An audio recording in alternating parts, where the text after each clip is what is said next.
Got this Raptor wild track. We've wired up some bonnet mounted LEDs there.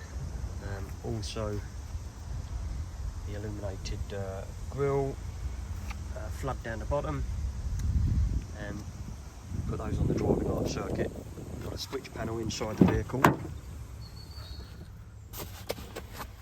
which when the ignition is on, is awake.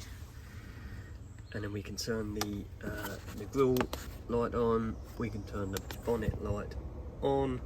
We haven't done the light bar yet, that's for the next visit. So now we go round to the front. You see we've got those ones on there.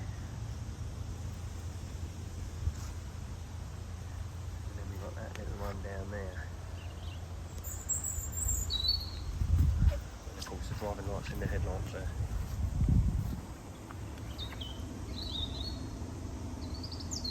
Deal.